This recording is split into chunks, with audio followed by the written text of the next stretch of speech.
आप सभी का स्वागत है एक नई वीडियो में।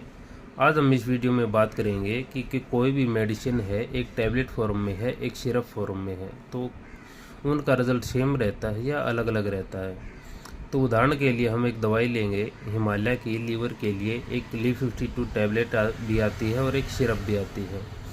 तो कई बार हम मेडिसिन लेने जाते हैं तो असमंजस रहता है कि हम टैबलेट फॉर्म में लें या सिरप फॉर्म में लें, कौन से का रिज़ल्ट ज़्यादा रहेगा, कौन से का कम रहेगा, इसी के बारे में हम बात करेंगे। अगर उनके ऊपर मेंशन कर रखा है कि सेम डोज है तो उनका रिज़ल्ट सेम रहेगा। हाँ, एक दो पॉइंट ऐसे हैं जो इनको डिफरेंस बना देते हैं, तो इसी के बारे में हम बात करेंगे। जैसे कि सिरप फॉर्म है, उसका जो एब्जॉर्प्शन होता है, उसका घुलनशील जो होती है वो जल्दी हो जाती है, तो उसका रिज़ल्ट भी जल्दी मिलेगा।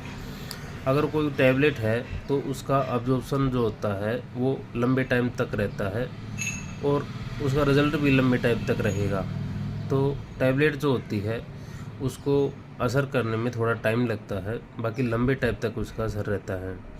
अगर हमें कोई भी मान लो कि मेडिसिन कैरी करनी है, कहीं भी जाना पड़ता है, ट्रैवलिंग करनी है, तो उस दौरान टैबलेट अच्छे से कैरी हो जाती है और सिर्फ फॉर्म को कैरी करने में थोड़ी सी दिक्कत आती है।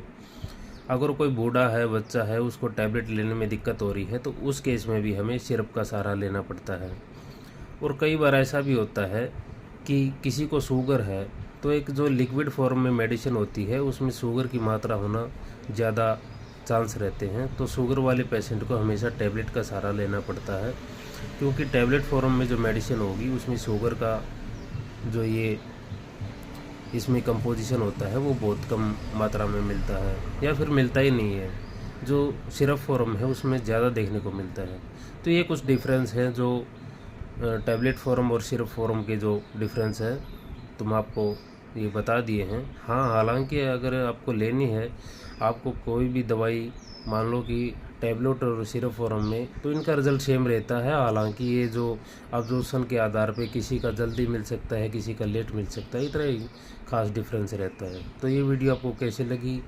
अगर अच्छी लगती है तो लाइक, शेयर और सब्सक्राइब ज़रूर करें। धन्यवाद।